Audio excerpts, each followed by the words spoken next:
Bonjour et bienvenue dans ce cours vidéo sur le CSS.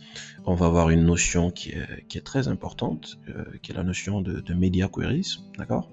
Donc, qu'est-ce que ça nous permet de faire? Ça nous permet en fait d'adapter, par exemple, l'affichage de notre page ou notre site web en fonction de l'écran. C'est-à-dire que si on a un téléphone, je veux que, par exemple, nous on a une barre de navigation, je veux que ma barre de navigation s'affiche d'une certaine façon. Sur un ordinateur, je veux pas que l'affichage soit la même, je veux que ça s'affiche d'une autre façon. Et par exemple, sur un autre écran, sur une télé ou sur un autre écran, je veux que l'affichage se passe d'une autre façon, d'accord? C'est ce que ça nous permet de faire en fait les Media Queries. Donc comme vous voyez, j'ai déjà mis un code ici, qu'on va bien sûr reprendre. On va reprendre ça, on va aller pas à pas au niveau du Media Query bien sûr, parce que le reste on a déjà vu. Je vais juste revenir là-dessus très rapidement et puis expliquer. Donc si par exemple je viens ici, je fais ça, j'essaie de jouer avec le width, regardez, ça change, c'est horizontal, ok, c'est horizontal, puis si on fait ça, c'est vertical, si on vient ici, c'est horizontal, d'accord? Comment est-ce que j'ai pu faire ça? Ça l'aide de ce que vous voyez ici, le code qui est là, d'accord? Ok, donc on va voir comment est-ce que ça fonctionne. Je vais retirer cette partie-là de notre code, voilà, c'est bon. Donc pour le reste, on va juste revenir, donc margin padding 00, ok? Parce que par défaut, le navigateur, il donne des valeurs faites à nos éléments de margin et de padding. Moi, je veux pas ça.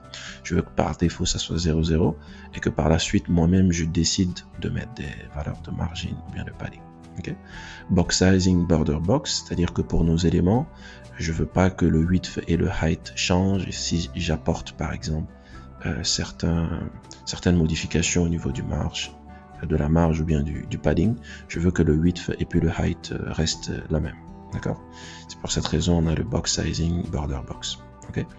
Donc navbar, c'est notre élément, notre div, donc le conteneur qui contient en fait les liens qui sont là. Je veux que le background color soit aqua, overflow hidden plutôt, c'est-à-dire que s'il y a un élément qui dépasse de notre barre de navigation, mais du coup je veux qu'il soit caché, ok? La marge, j'ai mis 5 pixels pour que ça soit décollé un petit peu du haut et puis de la gauche, de la droite, et puis si on met un élément après, faut pas que ça soit collé. Pour cette raison on a 5 pixels ici. Maintenant pour nos liens, text decoration, parce qu'à la base c'est souligné, on enlève les soulignements, okay? Margin right 10 pixels pour mettre de l'espace entre les liens, parce qu'à la base ils étaient un petit peu collés, d'accord? Donc display block, on les met en bloc pour qu'on puisse les manipuler, nos éléments, d'accord? Float left, parce qu'à la base si on retire le float left, qu'est-ce qu'on a? CTRL K C pour commenter, donc ils sont verticales par défaut, ok? Donc en mettant float left, on va faire flotter tous nos liens, donc lui flotter, il reste à sa position. Si on le fait flotter à gauche, ben, il va venir ici. Lui aussi, on le fait flotter, il va venir à gauche du boutique. C'est pour cette raison, si je fais CTRL KU ou CTRL KC, donc voilà, ça nous permet d'avoir ça. Après, navbar A over, ça c'est, ben, il faut savoir que navbar A, ça veut dire les liens qui se trouvent dans notre élément qui a pour ID navbar. Donc ce sont les liens qui sont là. Ça c'est au cas où on a plusieurs liens sur notre page pour venir récupérer, je veux dire, les liens là, c'est comme ça qu'on fait. Okay? Donc lorsqu'on va survoler nos liens, je veux que le background color change, comme ça, voilà. Je veux que la couleur du texte de nos liens change aussi. Je veux que ce soit noir. D'accord? Maintenant, Media Query, comment est-ce que ça fonctionne? Je veux que sur cet écran-là, je vais juste faire ça, inspecter. D'accord? Comme ça, on va voir le width qui va s'afficher ici et puis le height. Donc le width, c'est comme ça, dans ce sens. Le height, c'est dans ce sens. Ces valeurs-là vont s'afficher ici. De notre écran, bien sûr, du viewport, de l'écran qui est là, de la page faite, l'ensemble qui est là. Ok? Donc si je fais ça, vous voyez que ça change. Donc on a 639 et puis le height a une valeur. Qu'est-ce qui se passe? Ok, donc c'est bon. Voilà, comme ça. Ok. Ce que je veux, c'est que pour les petits écrans, disons par exemple pour moins de 600 pixels, je veux pas que la barre de navigation soit comme ça, mais je veux que ça se place de façon verticale. D'accord? Comment est-ce qu'on va faire ça? Donc on va venir, je vais d'abord... ok, on va laisser ça ici, c'est pas grave. Ok, donc on va venir ici, pour cela on met notre arrobase, on met média, d'accord? Il y a déjà de l'autocomplétion qui nous permet, sinon il faut écrire tout le code, donc il faut mettre média, screen, on met les accolades. Donc le type de média qu'on a, le mot-clé c'est média, d'accord? Le type de média qu'on peut avoir, on a screen, on a all, donc all ça veut dire tous les types de médias que l'on peut avoir, que ce soit une imprimante, un haut-parleur ou bien des dispositifs de sortie, donc que l'on peut avoir sur notre appareil.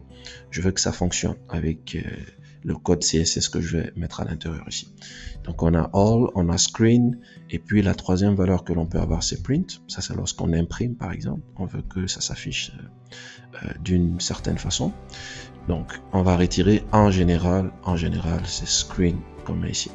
Donc quand on met screen, il faut rajouter quelque chose d'autre, c'est-à-dire la caractéristique sur laquelle on veut jouer. Nous dans notre cas c'est le width, c'est-à-dire que je veux que le width quand il va être à moins de 600 pixels, je veux que du coup il y a un changement qui se fasse. Donc c'est pour qu'on met le and. Donc quand on met and, c'est pour séparer, c'est pour dire que voilà, on a le type de média. Par la suite, les features, c'est comme ça qu'on dit les media features, ou bien les caractéristiques qu'on va mettre, il faut mettre and. Donc on met and. Donc nous, on va mettre en parenthèse, bien sûr, nos caractéristiques. Moi, je veux max width. Donc max width. Pourquoi max width? Je vais mettre 600 pixels, comme on a dit. Je veux max width, ça veut dire que le maximum va être 600 pixels, c'est-à-dire de 0 à 600 pixels pour tout écran, d'accord? Pour tout viewport qui va avoir 600 pixels de width maximum, je veux que le code que je vais mettre à l'intérieur ici se produise, d'accord? C'est ce que ça veut dire. Si on met minimum, ça veut dire que ça va commencer à partir de 600. Si on met ici minimum width, donc on a la possibilité de mettre minimum. On peut mettre max width, minimum width, on peut mettre même le height, par exemple, on peut jouer avec cette partie-là, d'accord? Le height, au lieu de width seulement, on peut mettre le height tout court, ça veut dire qu'on veut qu'au niveau du height, on veut que quelque chose se passe. On peut mettre le width aussi, tout simplement, au lieu de minimum ou au maximum, d'accord? Mais nous, dans notre exemple, on va aller avec notre max. Donc en mettant min, comme j'étais en train d'expliquer, ça va commencer à 600 pixels jusqu'au-delà. D'accord? Donc, on va mettre maximum pixels ici. Donc, on va mettre max width 600. Ok? Donc, à l'intérieur, c'est quoi? Quels sont les éléments sur lesquels au fait, on veut apporter une modification. Donc, c'est sur nos liens. Donc, on va récupérer nos liens. On va faire ça. Navbar. On met A. On met les accolades, ok. Je veux que pour nos liens, je veux plus qu'ils viennent au fait, je veux plus que ça flotte à left, ok. Je veux que ça revienne à son état initial. Je veux qu'il y ait home ici, boutique ici, et puis head en bas, d'accord. Donc du coup, on doit mettre float. Je vais mettre la valeur none. Donc en mettant la valeur none, ça veut dire qu'ils vont revenir à leur état initial puisqu'on a mis display block. Donc ils vont se comporter comme des éléments blocs. Ils vont pas occuper la même ligne. Donc en mettant float none. Ok. Donc en plus de ça, je veux que le width de nos liens occupe par exemple 100% de leur contenant. D'accord. Donc 100%, c'est bon. Maintenant, si on vient ici, regardez-moi ça, ce que ça va donner. Donc là, regardez ici, on a le width et puis le height, d'accord, qui sortent. Regardez ça, comme par magie, si je viens jusqu'au niveau de 600, on va diminuer 602, voilà. Regardez, à partir de 600, on les amène de façon verticale. C'est-à-dire que si on met en place un site avec cette barre de navigation, si on accède à un téléphone, d'accord, un Samsung ou un iPhone ou autre, c'est comme ça que ça va s'afficher. D'accord? Parce que pour ces téléphones-là, en général, donc, on a le width, il est inférieur au fait à 600 pixels. Sauf si, d'accord, le téléphone, par exemple, si on le met, on oriente le téléphone, parce qu'on a l'orientation, au fait, aussi, avec lequel on peut jouer au niveau d'ici. Donc, si on met l'orientation landscape, par exemple, je mets ici and, je mets orientation, je pense que c'est orientation, on le met en, voilà. Si je mets landscape, voilà. Ça veut dire quoi? Landscape, ça veut dire que, du coup, par exemple, notre téléphone, à la base, il est comme ça, d'accord? Si on le tient, on peut le mettre comme ça, de façon horizontale, pour pouvoir très bien regarder, par exemple, une vidéo, ou bien si pour une vidéo ou bien pour accéder par exemple à un site. Donc si on accède à notre site et que le width de notre téléphone, du viewport est supérieur à 600 pixels, c'est comme ça que ça va s'afficher. C'est comme ça que ça va s'afficher. Mais en général, lorsqu'on met le téléphone en mode landscape, du coup le téléphone, l'écran, le width en général dépasse les 600, donc ça va prendre ça. Mais si c'est inférieur à 600, du coup c'est comme ça que ça va s'afficher, c'est-à-dire ce qu'on avait tout de suite. En diminuant notre écran, ça ne marche plus. Ok, c'est normal à cause de l'orientation qu'on a mis ici. On va retirer. Voilà. Donc c'est bon, si je diminue, voilà. Donc c'est comme ça que ça s'affiche pour les petits écrans. Voilà. Ok, c'est bon. Maintenant, disons par exemple que je veux faire jouer ça. Je veux que ça soit entre une certaine valeur et une autre. Je veux que le CSS qui est là soit appliqué entre 600 et 1000 par exemple. Donc du coup on va changer. On va mettre ici le minimum. Ok. Je veux que ça varie entre 600 et 1000. Donc on va mettre and. Le maximum du coup ça va être par exemple on va mettre 1000 pixels. Ok. Donc qu'est-ce que ça va donner maintenant? Là on est à combien de... Alors c'est pas ça que je veux faire déplacer. Là, on est entre 600 et 1000 parce qu'on est à 650, d'accord? Donc, si je descends en bas de 600, du coup, ça ne s'applique plus parce que la condition, les caractéristiques ici maintenant, ça varie entre 600 et 1000. Donc, si je vais jusqu'à 1000, donc 949, 78, 994, 1000, ça ne s'applique plus, ok?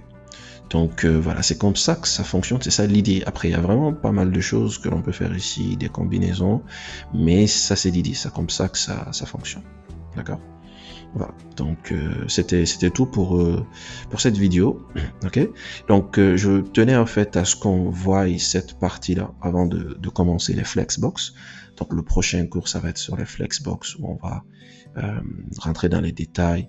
Vous allez voir que tout ce qu'on a fait jusque-là, c'est très important à connaître parce que quand on va accéder à des codes sources, par exemple, de certaines pages web, on va voir qu'ils sont faits encore à l'ancienne, d'accord? Mais avec les Flexbox, ça va vraiment faciliter l'écriture de notre code, vous allez voir ça. Donc, on se dit à la prochaine vidéo.